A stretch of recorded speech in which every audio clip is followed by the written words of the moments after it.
Hello friends, welcome to my academy. Friends, आज की class आपके सीटेट के एग्जाम के लिए मोस्ट इंपॉर्टेंट क्लास होने वाली है, क्योंकि आज की इस क्लास में हम लोग सीडीपी के प्रीवियस ईयर क्वेश्चन डिस्कस करने वाले हैं, जो कि आपके एग्जाम के लिए इंपॉर्टेंट होने वाले हैं। तो चलिए देखते हैं आज के क्वेश्चन। इसके अलावा देखिए, जो आपके की पॉइंट्स वाले नोट्स हैं, जिसके लेकर के मुझे बहुत सारे स्टूडेंट के कमेंट आए हुए थे कि की पॉइंट्स वाले नोट्स प्रोवाइड कर दीजिए, तो वो आप सभी को मैंने टेलीग्राम चैनल पर प्रोवाइड कर रखा है। तो जिन्होंने अभी तक टेलीग्राम चैनल को ज्वाइन नहीं किया है, तो चैनल के डिस्क्रिप्शन बॉक्स में या फिर फर्स्ट कमेंट पिन में आप लोगों को टेलीग्राम चैनल का लिंक मिल जाएगा। वहाँ से जो है आप टेलीग्राम चैनल को ज्वाइन करके जो की पॉइंट्स वाले नोट्स है उसको जरूर रीड कीजिएगा। आपके एग्जाम के लिए बहुत ही ज़्यादा इंपॉर्टेंट होने वाले हैं। वहाँ से आपको अपने एग्जाम में डायरेक्ट क्वेश्चन देखने को मिल जाएंगे। इसके अलावा अगर आपको सीटेट सीडीपी के पेड नोट्स चाहिए तो स्क्रीन पर आपको एक व्हाट्सअप नंबर शो हो रहा होगा, वहाँ से आप मुझे व्हाट्सअप पर मैसेज करके पेड नोट्स को परचेज कर सकते हैं।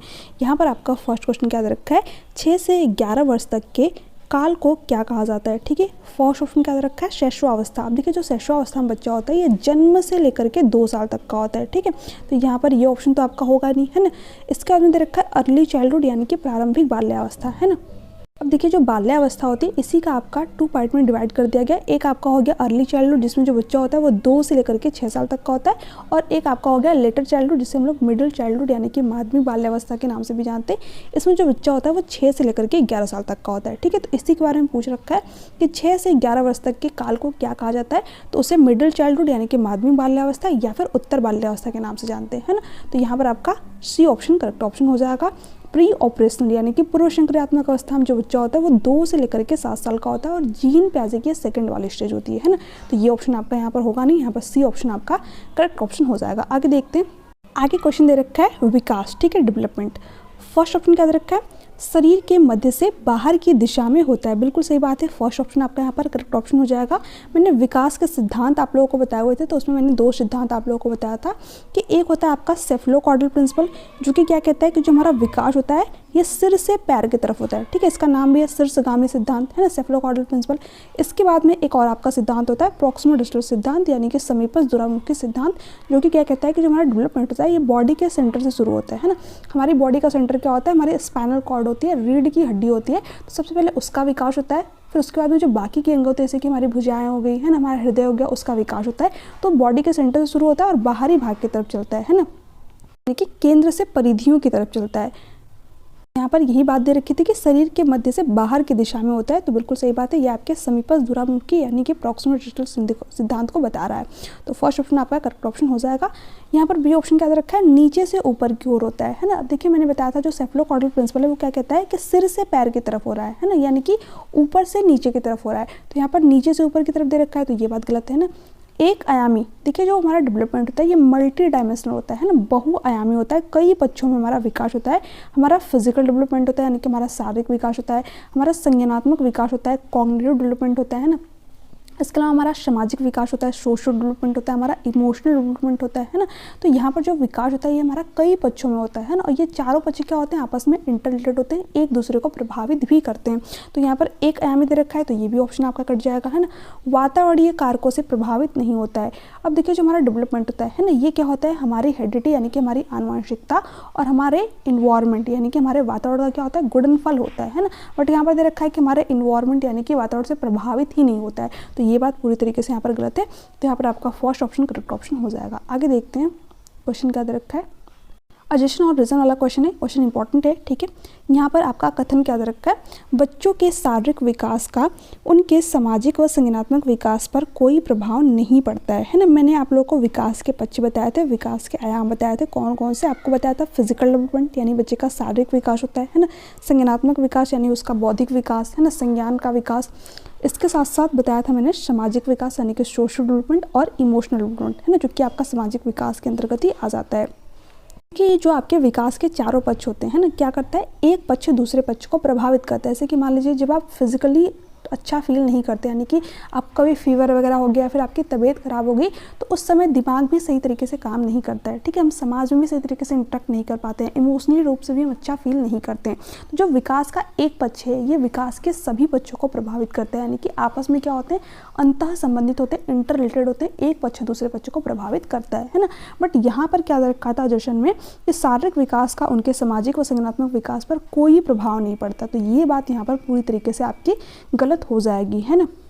देखिए अगर हम ऑप्शन की बात करें तो यहाँ पर दे रखा है ए और आर दोनों सही है। हमें पता है कि ए तो हमारा गलत है तो ये ऑप्शन तो होगा नहीं, ठीक है। फिर इसमें भी दे रखा है कि ए और आर दोनों सही है तो बी भी ऑप्शन आपका कट गया, ठीक है।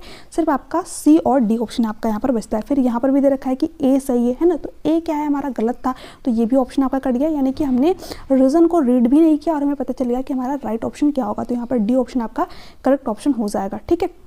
तो इस तरीके से आपको अपने एग्जाम में क्वेश्चन को सॉल्व करना है ताकि आप अपना टाइम बचा पाएँ, है ना। अब यहाँ पर हम लोग रीज़न को भी रीड कर लेते हैं क्योंकि यहाँ पर क्वेश्चन को समझाना है, ठीक है।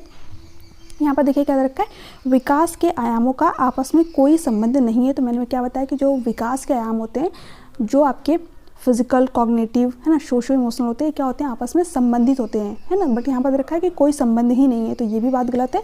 तो ए और आर क्या है आपके दोनों ही गलत हैं। तो यहाँ पर आपका डी ऑप्शन आपका करेक्ट ऑप्शन हो जाएगा।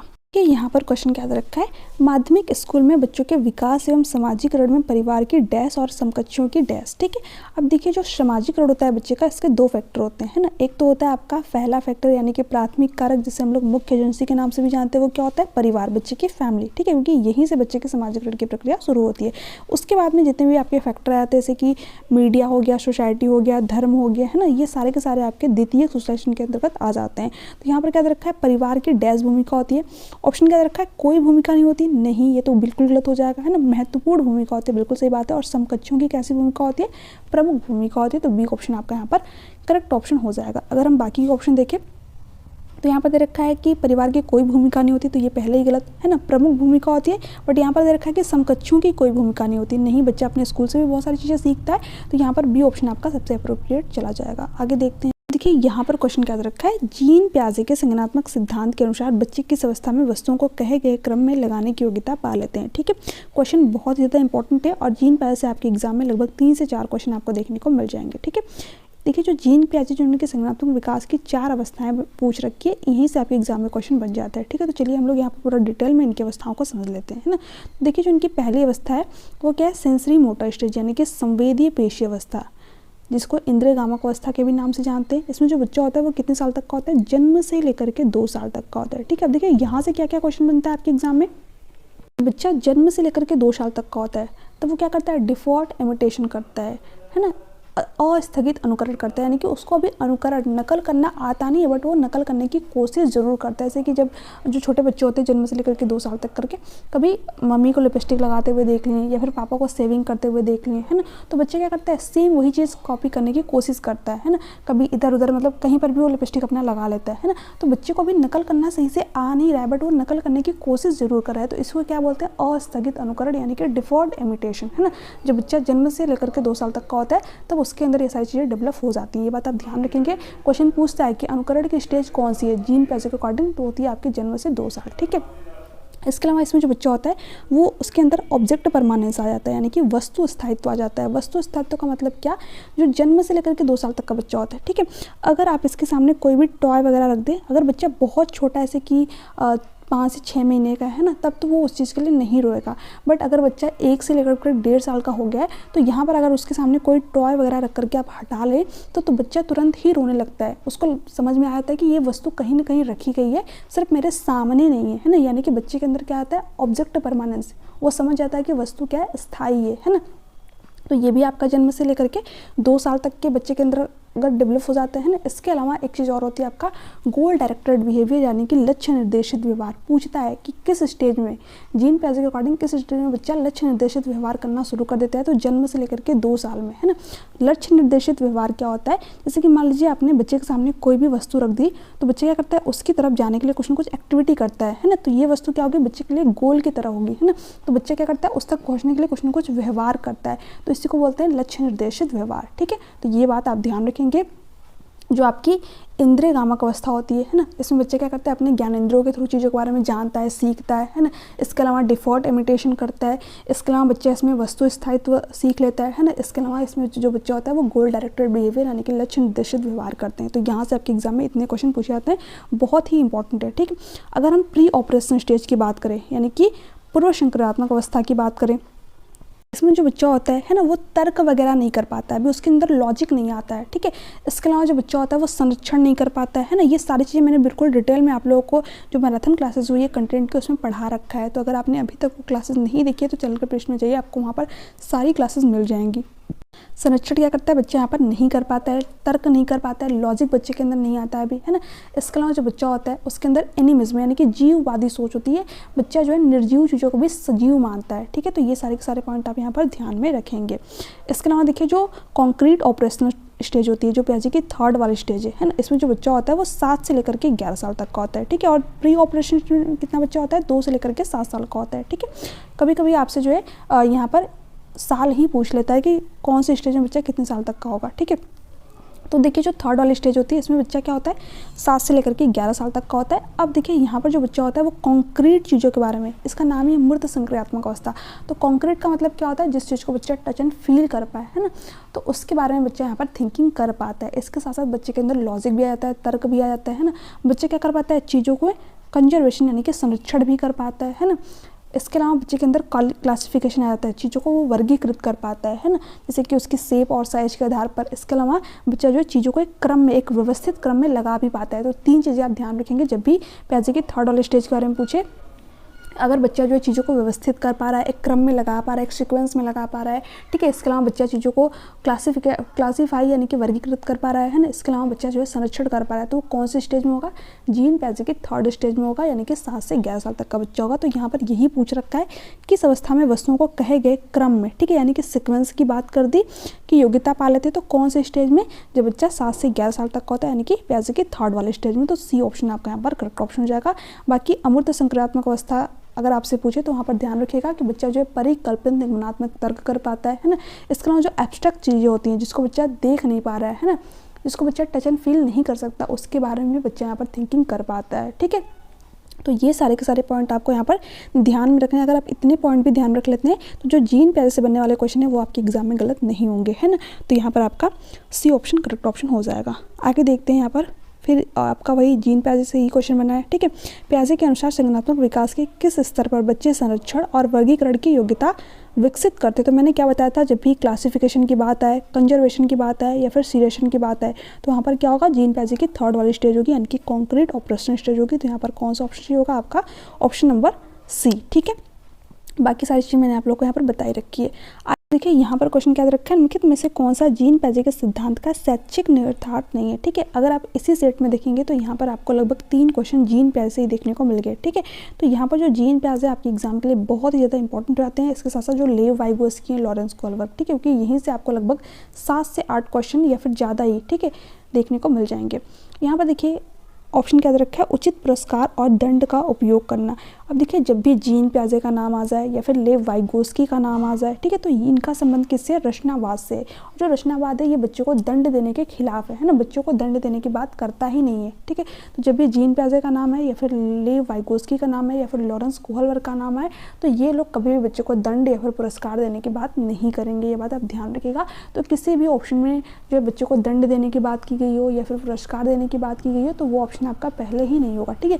बट यहाँ पर देखिए जो क्वेश्चन पूछ रखा है उसमें ये दे रखा है कि जीन पियाजे के सिद्धांत का शैक्षिक निहितार्थ नहीं है, ठीक है, यानी कि किसकी बात नहीं करेंगे, तो इसी की बात नहीं करेंगे, ठीक है। ये बच्चों को पुरस्कार या फिर दंड का उपयोग करना, ये इसकी बात नहीं करते। तो यहाँ पर आपका फर्स्ट ऑप्शन करेक्ट ऑप्शन हो जाएगा, क्योंकि हमसे गलत ही पूछ रखा था, ठीक है। सीखने के लिए बच्चों की तत्परता के प्रति संवेदनशीलता, बिल्कुल सही बात है। ये बच्चे के एक्टिव होने की बात करते हैं कि बच्चा एक्टिव होकर के कुछ चीज़ों को सीख सकते हैं, यानी कि बच्चे क्या करते हैं, अपने ज्ञान का निर्माण स्वयं करते हैं। बच्चे को लिटिल साइंटिस्ट की इन्होंने संज्ञा दी है, तो ये भी बात सही है। तो ये ऑप्शन आपका नहीं होगा, है ना। व्यक्तिगत मतभेदों की स्वीकृति, यानी कि जो इंडिविजुअल डिफरेंसेस होते हैं हम इनको क्लासरूम में स्वीकार करें, क्योंकि हर बच्चे की सोचने समझने जो तर्क करने की जो क्षमता होती है दूसरे बच्चों से अलग होती है ना। तो ये भी बात बिल्कुल सही है, इसकी भी बात आपके जीन पियाजे करते हैं, तो ये भी ऑप्शन नहीं होगा, ठीक है। खोज अधिगम यानी कि डिस्कवरी लर्निंग की भी बात ये करते हैं कि जो बच्चा होता है वो क्या होता है, लिटिल साइंटिस्ट होता है, नन्हा वैज्ञानिक होता है, अपने ज्ञान का निर्माण स्वयं करता है। तो ये तीनों बातें आपके जीन पियाजे करते हैं, बट एक ही बात जो इन्होंने नहीं कही है, तो यही गलत है और यही आपका करेक्ट ऑप्शन हो जाएगा। आगे देखते हैं, यहाँ पर क्वेश्चन क्या है, लॉरेंस कोहलबर्ग के पारंपरिक नैतिकता के चौथे चरण कानून और व्यवस्था विन्यास में व्यक्ति। अब देखिए जो लॉरेंस कोहलबर्ग है जिन्होंने कि नैतिक विकास के 3 लेवल दिए हैं, ठीक है, 3 स्तर दिए हैं इन्होंने, ये बात ध्यान रखिएगा। इसके अलावा इन्होंने 6 अवस्थाएं बता रखी हैं, यानी कि 6 चरण बता रखे हैं, ठीक है। एक लेवल में इन्होंने 2-2 चरण बता रखे हैं, यानी कि 6 अवस्थाएं इन्होंने बता रखी है। तो इनका पहला लेवल क्या है, प्री कन्वेंशनल लेवल, ठीक है, और दूसरा लेवल क्या है, कन्वेंशनल लेवल, और तीसरा लेवल क्या है इनका, पोस्ट कन्वेंशनल लेवल, ठीक है। तो यहाँ पर क्या पूछ रखा है हमसे, पारंपरिक नैतिकता, ठीक है, यानी कि कन्वेंशनल लेवल के चौथे चरण, यानी कि इसमें आपका पहला चरण हो जाएगा और फिर दूसरा चरण हो जाएगा, ठीक है, इसमें आपका तीसरा चरण हो जाएगा और यहाँ पर चौथा वाला चरण हो जाएगा, ठीक है। तो यहाँ पर हमसे इसी के बारे में पूछ रखा है कि चौथे चरण, कानून और व्यवस्था विन्यास में व्यक्ति, ठीक है। तो यहाँ पर हमको बताना है, ऑप्शन क्या रखा है आपका, किसी क्रिया के भौतिक परिणाम से अच्छाई या बुराई निर्धारित करते हैं। अब देखिए यहाँ पर जो अच्छाई और बुराई निर्धारित करते हैं, ठीक है, ये आपका प्री कन्वेंशनल लेवल में आ जाएगा। तो ये ऑप्शन तो आपका होगा नहीं, ठीक है। नियमों का पालन करने के बदले में किसी प्रकार के लाभ की उपेक्षा करना, ये भी आपका किस में आ जाएगा, प्री कन्वेंशनल लेवल में आ जाएगा। तो ये भी ऑप्शन आपका नहीं होगा, ठीक है। यहाँ पर अब देखिए यहाँ पर सी ऑप्शन क्या रखा है, सामाजिक व्यवस्था को बनाए रखने के लिए निश्चित नियमों को स्थापित करने और उनका पालन करने में विश्वास रखते हैं। बिल्कुल सही बात है, सी ऑप्शन आपका यहाँ पर करेक्ट ऑप्शन हो जाएगा। देखिए जो कानून और व्यवस्था विन्यास है, इसमें जो व्यक्ति होता है, ठीक है, वो नियमों को बिल्कुल फिक्स्ड मानता है। जो रूल हैं वो समाज के भलाई के लिए बनाए गए हैं, अगर हम इसको तोड़ते हैं तो हम पे जो है कानूनी कार्रवाई होनी चाहिए, है ना। इस तरीके से जो है व्यक्ति की यहाँ पर सोच होती है, भले ही किसी की जान चले जाए बट हम नियम को नहीं तोड़ेंगे, ठीक है। तो यहाँ पर आपका सी ऑप्शन ऑप्शन हो जाएगा, है ना।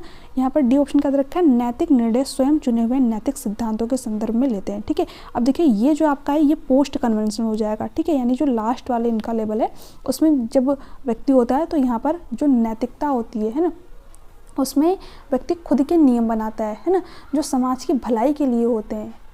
ऐसा नहीं कि जो समाज ने नियम बना रखे हैं उसको वो फॉलो करता है, नहीं। जैसे कि आपके महात्मा गांधी हो गए, है ना, उन्होंने खुद अपने से चुने हुए एक नियम बनाया, ठीक है। तो यहाँ पर जो है ये लास्ट वाली इनकी स्टेज होती है, तो इसके बारे में नहीं पूछ रखा है। यहाँ पर सी ऑप्शन आपका करेक्ट ऑप्शन हो जाएगा। आगे देखते हैं यहाँ पर। अब देखिए यहाँ पर क्वेश्चन क्या रखा है, निम्न में से कौन सी पद्धति लेव वाइगोस्की के सिद्धांत के अनुसार है। इसका फोल्डिंग, इसकी बात तो ये करते हैं, है ना। इसका फोल्डिंग का मतलब क्या होता है, अस्थायी मदद, यानी कि बच्चों को टेम्परेरी हेल्प प्रोवाइड करना, ठीक है। कि मान लीजिए बच्चा किसी भी क्वेश्चन को सॉल्व कर रहा है, उसको वो क्वेश्चन समझ में नहीं आया, तो एज ए टीचर के रूप में आप क्या कर सकते हैं, बच्चों को संकेत दे सकते हैं, इशारा दे सकते हैं, ठीक है। तो यही क्या होता है आपका इसका फोल्डिंग होता है। इसकी बात आपके लेव वाइगोस्की करते हैं, ठीक है। तो ये आपका ऑप्शन यहाँ पर सही हो जाएगा, ठीक है। कंडीशनिंग, देखिए अनुकूलन की बात आपके लेव वाइगोस्की नहीं करते हैं, ठीक है। तो ये ऑप्शन तो आपका पहले ही गलत हो जाएगा। अब देखिए सेकंड जिस ऑप्शन में वो ऑप्शन तो आपका पहले ही नहीं होगा, ठीक है। तो यहाँ पर 2 ऑप्शन आपके ऐसे ही कट गए, ठीक है। सहयोगात्मक सीखना, कोलैबोरेटिव लर्निंग की बात करते हैं, ठीक है। बच्चे क्या करता है, सहयोग से भी सीखता है ना, क्योंकि यहाँ पर जब बच्चे एक दूसरे से सहयोग से सीखते हैं तो अपने विचारों को भी रखते हैं और दूसरे बच्चों के विचारों को भी जान पाते हैं। तो इसकी भी बात आपके लिए वाइगोस्की करते हैं, है ना। इसके बाद में मॉडलिंग, यानी कि मॉडल का अनुसरण, तो देखिए इसकी बात आपके लेव वाइगोस्की नहीं करते हैं, है ना। ये जो है नकल वगैरह की बात नहीं करते हैं। तो यहाँ पर मॉडलिंग ये तो आपका होगा ही नहीं, तो ये ऑप्शन आपका यहाँ पर कटेगा। यहाँ पर बी ऑप्शन आपका करेक्ट ऑप्शन हो जाएगा, ठीक है। देखिए ये क्वेश्चन अगर आपका एग्जाम में आ जाए तो एग्जाम में किस अप्रोच के साथ में आपको ये क्वेश्चन सॉल्व करना है, ठीक है। अब हमें सबसे पहले क्या करना है, ऑप्शन पे आना है। देखिए फर्स्ट तो इन सब में दे रखा है, ठीक है। तो यहाँ पर फर्स्ट ऑप्शन तो हमारा क्या होगा, सही ही होगा, तो हम फर्स्ट को चेक ही नहीं करेंगे, ठीक है, सिंपल सी बात है। उसके बाद में देखिए यहाँ पर देखें तो इसमें सेकंड ऑप्शन दे रखा है और इसमें सेकंड ऑप्शन दे रखा है, यानी कि हम सेकंड ऑप्शन को चेक कर लेंगे कि सेकंड ऑप्शन हमारा सही है या फिर गलत, ठीक है। तो यहाँ पर अगर हम देखें तो सेकंड ऑप्शन हमने देखा था कि कंडीशनिंग दे रखा है, जिसकी बात आपके लेव वाइगोस्की नहीं करते। तो सेकंड ऑप्शन क्या हो गया हमारा यहाँ पर गलत हो गया, जो कि आपके 2 ऑप्शन में दे रखा था, ठीक है। अब देखिए थर्ड हमें चेक करने की जरूरत नहीं, क्योंकि इसमें भी दे रखा है और इसमें भी दे रखा है, ठीक है। तो ये 2 ऑप्शन तो हम चेक ही नहीं करेंगे, ठीक है। हम डायरेक्ट क्या करेंगे, फोर्थ ऑप्शन को चेक करेंगे, इसकी बात लेव वाइगोस्की ने कर रखी है या फिर नहीं कर रखी है। तो हमने देखा कि इसकी बात लेव वाइगोस्की ने नहीं कर रखा है, तो यहाँ पर ये भी ऑप्शन आपका गलत हो जाएगा। यहाँ पर सिंपल सा बी ऑप्शन आपका करेक्ट ऑप्शन हो जाएगा, ठीक है। तो आपको इस अप्रोच के साथ में अपने एग्जाम में क्वेश्चन को सॉल्व करना है, ताकि आप जो है अपना टाइम बचा पाएँ यहाँ पर, ठीक है। क्योंकि जितना ज़्यादा आप टाइम बचा पाएंगे उतना ही आपको यहाँ पर हेल्प मिलेगी, ठीक है। तो जिस क्वेश्चन में आप टाइम बचा सकते हैं उसमें आप टाइम जरूर बचाइएगा, ठीक है। तो ये बात आपको यहाँ पर ध्यान रखनी है। तो यहाँ पर आपका बी ऑप्शन करेक्ट ऑप्शन हो जाएगा। आगे देखते हैं यहाँ पर क्वेश्चन क्या रखा है, सोना को एक जटिल समस्या हल करने में चुनौती का सामना करते देख उसके शिक्षिका उसको संकेत व इशारे देती है। लेव वाइगोस्की के सिद्धांत के अनुसार शिक्षिका सोना को पाठ प्रदान कर किस पर पहुंचने में मदद कर रही है, ठीक है। अब देखिए जो ठीक है, जो लेव वाइगोस्की उन्होंने एक और वर्ड की बात की, ZPD की बात की, ठीक है, यानी कि जोन ऑफ प्रोक्सिमल डेवलपमेंट की यहाँ पर बात की है, ठीक है। ये क्या होता है आपको इसको समझिए, जैसे कि जब आपने सीटेट की प्रिपरेशन स्टार्ट की थी, है ना, पहली बार आपने मॉक टेस्ट लगाया था, तो कुछ नंबर तो आपके खुद से आ रहे होंगे, है ना। तो ये क्या था, आपका यहाँ पर सीखने का दायरा था, ठीक है। उसके बाद में आपने क्या किया, किसी टीचर की हेल्प ली, किसी यूट्यूब चैनल को फॉलो किया, फिर किसी बुक को फॉलो किया, ठीक है। तो जो आपको हेल्प कर रहा है वो क्या है, मोर नॉलेजेबल अदर है, यानी कि MKO है, क्योंकि आप उसी से सीखना चाहेंगे जो कि आपसे किसी फील्ड में ज़्यादा नॉलेज रखता है, ठीक है। तो जो व्यक्ति आपको सिखा रहा है चीज़ें, है ना, वो क्या होता है, आपका MKO होता है, यानी कि मोर नॉलेजेबल अदर होता है, ठीक है। बट जो आपको यहाँ तक पहुँचने के लिए जो मदद प्रोवाइड की गई वो क्या होती है, स्कैफ होल्डिंग होती है ना। और मदद देता कौन है, आपका MKO, जो मोर नॉलेजेबल अदर है, जो आपसे ज़्यादा नॉलेज रखता है, वही तो आपको संकेत, इशारे, हेल्प प्रोवाइड करेगा। ऐसा तो है नहीं कि वो आपका एग्जाम में जाकर के क्वेश्चन सॉल्व करके आएगा, क्वेश्चन आप खुद सॉल्व करके आएंगे, ठीक है। बट ये व्यक्ति क्या कर रहा है, आपके लिए एक जो है आपको हेल्प प्रोवाइड करने का काम कर रहा है, अस्थायी मदद देने का काम कर रहा है ना। तो जो मदद आपको दी जा रही है वो क्या होती है, स्कैफोल्डिंग होती है। और मदद देता है कौन है आपको, MKO, यानी कि मोर नॉलेजेबल अदर, है ना, जो आपसे ज़्यादा नॉलेज रखता है किसी फील्ड में, ठीक है। तो ये बात ध्यान रखेंगे कि ये आपका दायरा था और यहाँ तक आप कैसे पहुँचे, किसी टीचर की हेल्प लेकर के, या फिर किसी यूट्यूब चैनल की, या फिर किसी बुक्स को फॉलो करके, ठीक है। तो यहाँ पर ये बात आपको ध्यान रखनी है। उसके बाद में एक और होता है, ठीक है। ये क्या होता है, ये आपके बाहर का क्षेत्र होता है। ऐसा तो है नहीं कि आप जो है सीटेट में जितनी चीज़ें उसको पढ़ के आप UPSC का एग्ज़ाम क्लियर कर लें, है ना। तो यही क्या है, आपके सीखने का एक दायरा है। इसके अंदर ही आपको जो है इसके फोल्डिंग प्रोवाइड की जा सकती है, इसके बाहर आपको नहीं बताया जा सकता, ठीक है। तो यहाँ पर जो आपके सीखने का दायरा है उसके अंदर ही जो आपका ZPD है उसके अंदर ही आपको जो है मदद दी जाती है, उसके बाहर नहीं आपको मदद दी जा सकती, ठीक है। तो ये बात आप ध्यान रखेंगे कि यहाँ तक आप खुद नंबर ला पा रहे थे, यहाँ तक आपने क्या किया, किसी टीचर की हेल्प ली या फिर किसी यूट्यूब चैनल की हेल्प ली, उससे आप नंबर लेकर के आए। और ये क्या है, आपके बाहर का क्षेत्र है ना, यहाँ यानी कि यहाँ तक जो है आप नहीं पहुँच सकते, चाहे आपको कितनी भी हेल्प दे दी जाए, ठीक है। आप सीटेट का जितनी भी चीज़ें उसको पढ़ के UPSC का एग्ज़ाम क्लियर नहीं कर सकते, ठीक है। तो यहीं तक आपको यहाँ पर हेल्प दी जा सकती है। तो आप ये बात ध्यान में रखेंगे। यहाँ पर यही पूछ रखा है कि सोना को पाठ प्रदान कर किस स्तर पर पहुँचने के लिए मदद कर रही है। तो यहाँ पर किस स्तर तक, जोन ऑफ प्रॉक्सिमल डेवलपमेंट, यानी यही वाला स्तर, ठीक है। ये जो होता है इसी को क्या बोलते हैं, जोन ऑफ प्रॉक्सिमल डेवलपमेंट, ठीक है।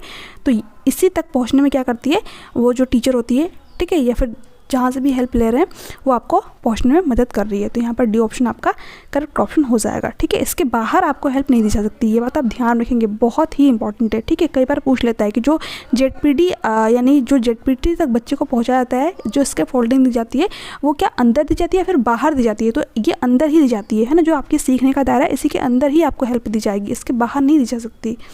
तो आगे देखते हैं। इन ए प्रोग्रेसिव क्लासरूम, एक प्रगतिशील कक्षा में, ऑप्शन क्या रखा है, अनुशासन को एक स्वनिर्देशित आंतरिक क्रिया के रूप में देखा जाता है। बिल्कुल सही बात है, फर्स्ट ऑप्शन आपका यहाँ पर करेक्ट ऑप्शन हो जाएगा। देखिए जो प्रोग्रेसिव क्लासरूम होती है, जो कि क्या कहती है कि अगर जो है आप बच्चे को इंटरेस्ट के अकॉर्डिंग उसकी चीज़ें करा रहे हैं ना, या फिर बच्चे को सीखने में मजा आ रहा है, तो बच्चा क्या होगा, आंतरिक रूप से अभिप्रेरित होगा, है ना, यानी कि स्वनिर्देशित होगा। यहाँ पर बिल्कुल सही ऑप्शन आपका हो जाएगा। शिक्षक सीधे निर्देश की पद्धति से ज्ञान का स्थानांतरण करता है। देखिए जो टीचर है ना, वो अकॉर्डिंग टू NAP और NCF क्या है, एज ए फैसिलिटेटर, यानी कि सुविधा दाता है। ऐसा नहीं कि बच्चे के अंदर ज्ञान को भर देता है, ज्ञान को भरता नहीं है, बच्चा अपनी ग्रोथ खुद करता है। ऐसे जो पौधा होता है, ठीक है, छोटा सा जो पौधा होता है वो क्या करता है, अपनी ग्रोथ खुद कर लेता है ना। बट जो माली होता है वो क्या करता है, पौधे को सींचता है। उसी तरह जो टीचर है वो क्या कर रहा है, बच्चे को जहाँ पर ज़रूरत है उसको हेल्प प्रोवाइड कर रहा है।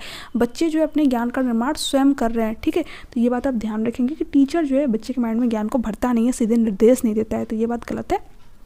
पाठ्य पुस्तक ही सीखने का एकमात्र स्रोत है। देखिए जो पाठ्य पुस्तक होती है बहुत सारे संसाधनों में से, बहुत सारे रिसोर्सेज में से एक रिसोर्स होती है ना, एक संसाधन होती है, एकमात्र संसाधन नहीं होती। तो यहाँ पर जब भी किसी एक ही पक्ष की बात किया जाए, एक ही पक्ष पर जोर दिया जाए, तो वो ऑप्शन आपका वैसे भी नहीं होता है, तो ये ऑप्शन आपका नहीं होगा, ठीक है। बच्ची एक निष्क्रिय भूमिका ग्रहण करती है जिसमें उसका सीखने में कोई नियंत्रण नहीं है। देखिए जो बच्चे होते हैं वो निष्क्रिय होते ही नहीं है, एक्टिव होकर के किसी चीज़ को सीखा जा सकता है। तो ये ऑप्शन भी आपका यहाँ पर गलत हो जाएगा। यहाँ पर आपका तर्क गणितीय बुद्धि है ना। अब देखिए अगर हम लॉजिकल मैथमेटिकल इंटेलिजेंस की बात करें तो ये उसके अंदर बढ़िया होती है जिनके पास जो है प्रॉपर तर्क करने की क्षमता होती है, हर चीज़ के पीछे वो लोग लॉजिक खोजते हैं, है ना।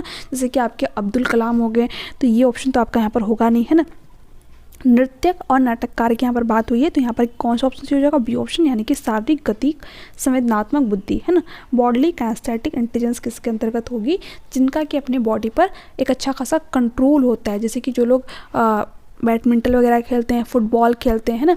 इसके अलावा जो लोग बैट बॉल खेलते हैं, तो ये जिस ऑब्जेक्ट को यूज करते हैं, साथ ही जो इनकी बॉडी है ना, उसको अच्छी तरीके से लोग मूव वगैरह कर पाते हैं, है ना। जो लोग डांस वगैरह करते हैं, जो लोग सर्कस में काम करते हैं, उनके अंदर कौन सी बुद्धि होती है? शारीरिक, गतिक, संवेदनात्मक बुद्धि होती है ना।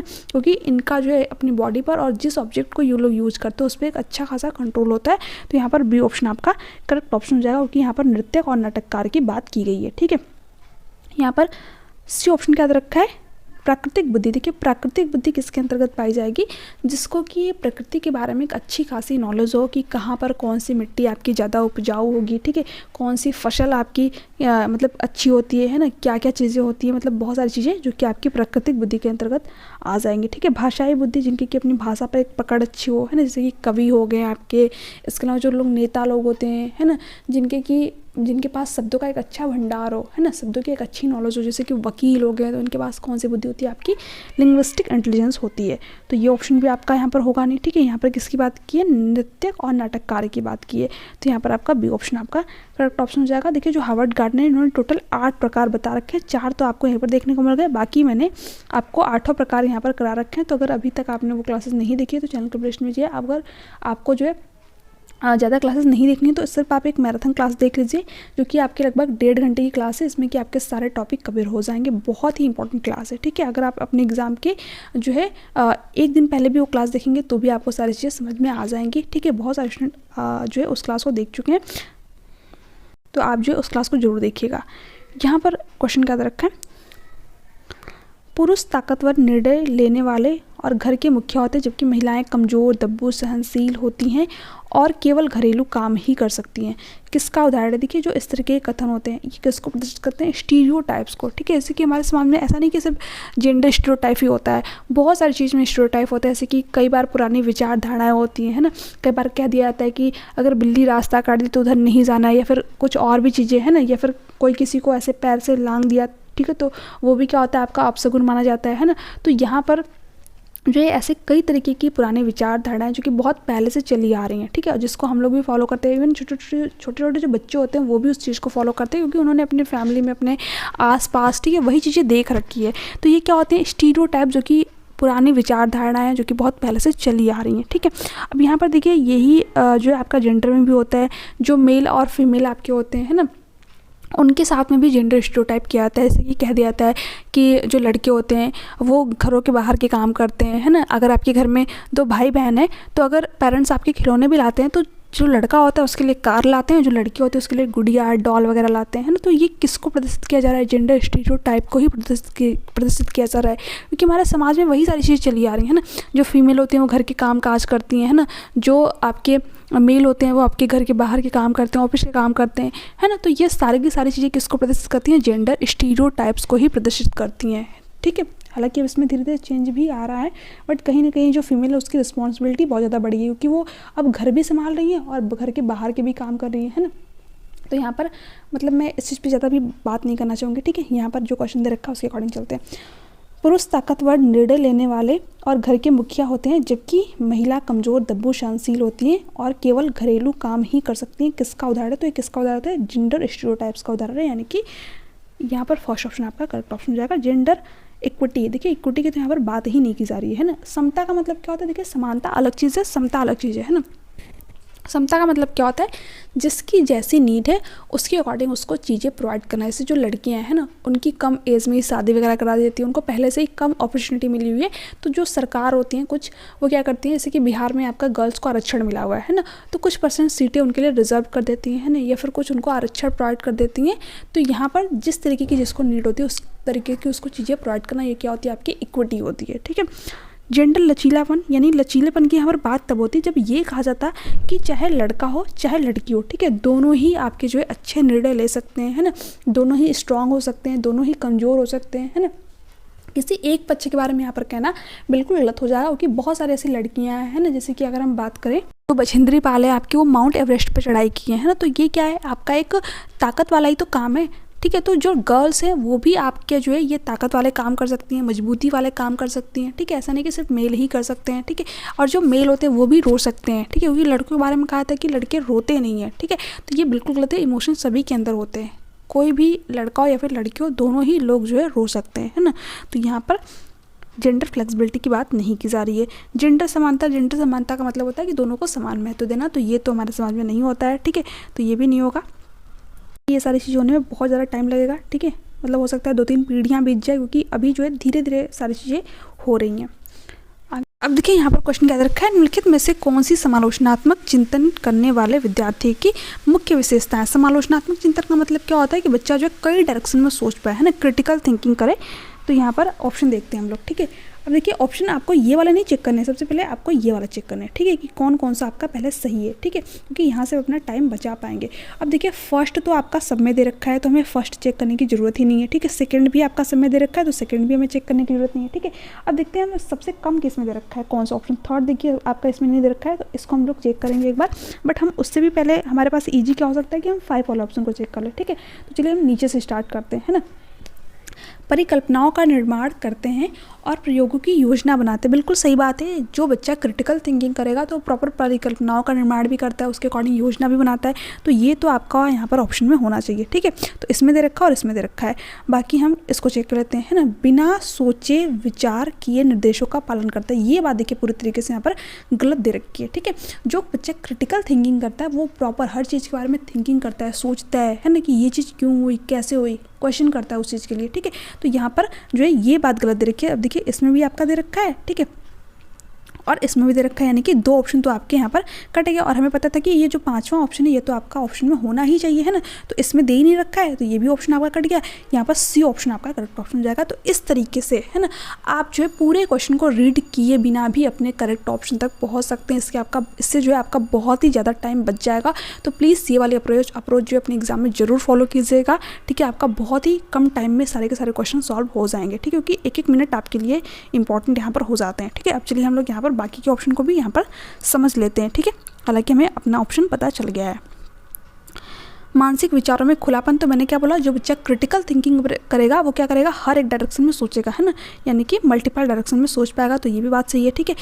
उत्सुकता एवं जिज्ञासा, बच्चे के अंदर क्या होती है, क्यूरियोसिटी होती है, जिज्ञासा होती है, तभी तो क्रिटिकल थिंकिंग करता है, हर चीज़ को लेकर के बच्चा क्वेश्चन पूछता है। तो ये भी सही है, ये भी सही है, ठीक है। प्रश्न पूछते हैं और स्पष्टीकरण करते हैं। मैंने क्या बोला कि बच्चा जो है हर चीज़ के लिए क्वेश्चन करता है, प्रश्न पूछता है ना, कि ये चीज़ क्यों हुई, कैसे हुई, है ना, तभी तो ये जो फैसले लेते हैं वो सोच समझ कर लेते हैं। तो यहाँ पर ये भी बात सही है। और यहाँ पर 5 तो हम लोगों ने देख ही रखा था, तो यहाँ पर सी ऑप्शन आपका करेक्ट ऑप्शन हो जाएगा, ओके। आपको ऐसा नहीं कि पूरा क्वेश्चन रीड करने बैठना है, नहीं। अगर आपका अपना राइट ऑप्शन आपको मिल गया तो आप जो है अगले क्वेश्चन पे चले जाइए, ठीक है। मैं यहाँ पर बता रहा हूँ, इसलिए मैं आपको यहाँ पर जो है सभी ऑप्शन बता रही हूँ। अब यहाँ पर आगे देखते हैं क्वेश्चन क्या रखा है। बच्चों के आकलन के बारे में निम्नलिखित में से कौन सा कथन सही नहीं है। जो सही नहीं है हमें उसके बारे में बताना है। मूल्यांकन केवल अंक के रूप में मात्रात्मक होना चाहिए, यही बात सही नहीं है, ठीक है। जो मूल्यांकन है मात्रात्मक और गुणात्मक, ठीक है, दोनों ही होना चाहिए, ऐसा नहीं कि सिर्फ मात्रात्मक। तो ये बात गलत दे रखी है, तो यही आपका यहाँ पर करेक्ट ऑप्शन हो जाएगा। यहाँ पर बी ऑप्शन की बात करें तो कक्षा की गतिविधि के दौरान इवैल्यूएशन बच्चे का कर लेना चाहिए, यानी कि मूल्यांकन किया जाना चाहिए। ये बात बिल्कुल सही है। फॉर्मेटिव असेसमेंट जो होता है ये आपका कक्षा की गतिविधि के दौरान ही कर लिया जाता है, ठीक है। कक्षा में आप जो भी चीज़ें बच्चों को बता रहे हैं या फिर पढ़ा रहे हैं उसी समय बच्चे का इवैल्यूएशन कर लीजिए, यानी कि उससे रिलेटेड क्वेश्चन पूछ लीजिए, ताकि आपको पता चले कि जो चीज़ें आपने बच्चों को बताई, ठीक है, वो बच्चे कितना समझ पाए, है ना, उससे रिलेटेड बच्चा कितनी चीज़ें बता पा रहा है, ताकि जो है उसके अकॉर्डिंग अपने टीचिंग मेथड में सुधार कर पाएँ। तो ये बात बिल्कुल सही है। तो ये ऑप्शन तो आपका यहाँ पर होगा नहीं, क्योंकि जो सही नहीं था हमें उसके बारे में यहाँ पर बताना था, ठीक है। सी ऑप्शन की अगर हम बात करें तो बच्चों का अवलोकन आकलन का एक महत्वपूर्ण उपकरण है। बिल्कुल सही बात है कि आप बच्चों को एब्जॉर्ब कीजिए, ठीक है, उसको अवलोकन कीजिए कि बच्चा जो है किस तरीके से चीज़ों को सीख रहा है, उसको कितना चीज़ें समझ में आ रही हैं, ठीक है। तो यहाँ पर ये भी बात सही है, तो ये भी ऑप्शन नहीं होगा। आकलन को बच्चों के सीखने की निरंतरता को समझने पर ध्यान देना चाहिए। बिल्कुल सही बात है कि बच्चा जो है किस तरीके से चीज़ों को सीख रहा है, ये भी चीज़ें मैंने आप लोग साथ में यहाँ पर डिस्कस की थी। यहाँ पर एक क्वेश्चन और हम लोग यहाँ पर देख लेते हैं, फिर उसके बाद में नेक्स्ट क्लास में बाकी क्वेश्चन हम लोग यहाँ पर देखेंगे, ठीक है। प्रतिभाशाली विद्यार्थियों के सफल समावेशन हेतु एक अध्यापक को निम्न में से क्या करने से बचना चाहिए। फर्स्ट ऑप्शन क्या रखा है, विविध दृष्टिकोण को व्यक्त करने के मौके देना, ठीक है। ये देखिए ये बात बिल्कुल सही है ना, बट यहाँ पर क्वेश्चन में क्या पूछा है, किससे बचना चाहिए, ठीक है। तो ये ऑप्शन आपका यहाँ पर नहीं होगा, क्योंकि बच्चे को विविध दृष्टिकोण को व्यक्त करने के मौके, यानी कि बच्चा अलग अलग डायरेक्शन में सोच पाए, इसके तो मौके प्रोवाइड करने चाहिए। तो ये तो ऑप्शन आपका होगा नहीं, ठीक है। विद्यार्थियों को शैक्षणिक संवर्धन गतिविधियां प्रदान करना चाहिए, ये भी बात बिल्कुल सही है ना, यानी कि जिसमें बच्चा जो है एक्टिव हो, कुछ एक्टिविटी करके इस चीज़ों के बारे में सीखे जाने, है ना, इस तरीके की बच्चे को गतिविधियां प्रोवाइड करें, तो ये भी बात सही है, तो ये भी ऑप्शन नहीं होगा। ठीक है, अध्यापक केंद्रित पाठ्यक्रम को लागू करना, देखिए यही बात गलत रखी है। जो आपकी एजुकेशन होनी चाहिए वो कैसे होनी चाहिए, चाइल्ड सेंटर्ड एजुकेशन होनी चाहिए। ठीक है, बाल केंद्रित क्लासरूम होनी चाहिए, है ना, टीचर सेंटर्ड क्लासरूम नहीं होनी चाहिए, तो ये बात गलत रखी है और यही आपका यहाँ पर करेक्ट ऑप्शन हो जाएगा, इसी से बचना चाहिए। ठीक है, यहाँ पर पूछा है कि क्या करने से बचना चाहिए, तो यहाँ पर अध्यापक केंद्रित पाठ्यक्रम को लागू करने से बचना चाहिए। यहाँ पर कैसा पाठ्यक्रम होना चाहिए, चाइल्ड सेंटर्ड एजुकेशन होना चाहिए। ठीक है, तो यहाँ पर ये बात गलत है।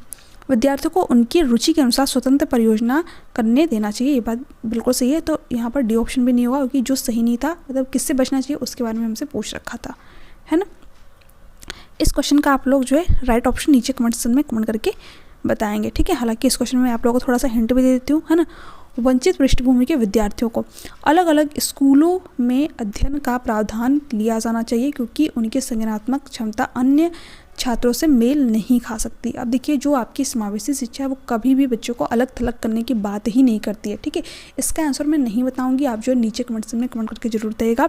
तो आप बताइए कि क्या इसका ए ऑप्शन होगा या फिर जो बी ऑप्शन दे रखा है। ठीक है, यहाँ पर बी ऑप्शन क्या दे रखा है, व्यवसायिक शिक्षा दी जानी चाहिए ताकि वे अपने माता पिता के व्यवसाय को आगे बढ़ा सके। देखिए, जो इंक्लूसिव एजुकेशन होती है, जो समावेशी शिक्षा है, वो क्या कहती है कि बच्चा कैसा भी हो, ठीक है, चाहे वो शारीरिक रूप से दिव्यांग हो या फिर जो है उसको कोई डिसेबिलिटीज़ हो, है ना, श्रवण बाधित वाला बच्चा हो, है ना, या फिर वंचित पृष्ठभूमि वाला बच्चा हो। ठीक है, हम सभी प्रकार के बच्चों को क्या करेंगे, एजुकेशन प्रोवाइड करेंगे और सभी प्रकार की एजुकेशन प्रोवाइड करेंगे, है ना।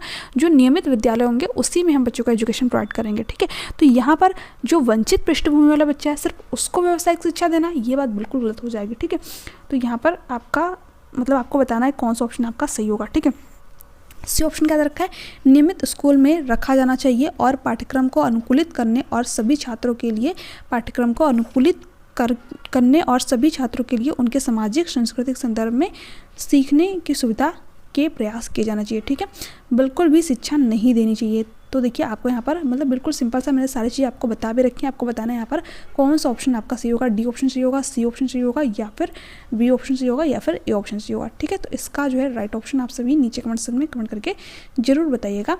आज की क्लास कैसे लगी ये भी आप जो है मुझे नीचे कमेंट सेक्शन में कमेंट करके जरूर बताइएगा। अगर आपको वीडियो अच्छी लगी तो प्लीज़ चैनल को सब्सक्राइब कर लीजिएगा, बेल आइकन को प्रेस कर दीजिएगा, ताकि जो आगे की क्लासेस है उसका नोटिफिकेशन आप लोगों को यहाँ पर मिल जाए। ठीक है, बाकी जिन्होंने अभी तक टेलीग्राम चैनल को नहीं ज्वाइन किया है तो चैनल के डिस्क्रिप्शन बॉक्स में या फिर फर्स्ट कमेंट में आप लोगों को टेलीग्राम चैनल का लिंक मिल जाएगा।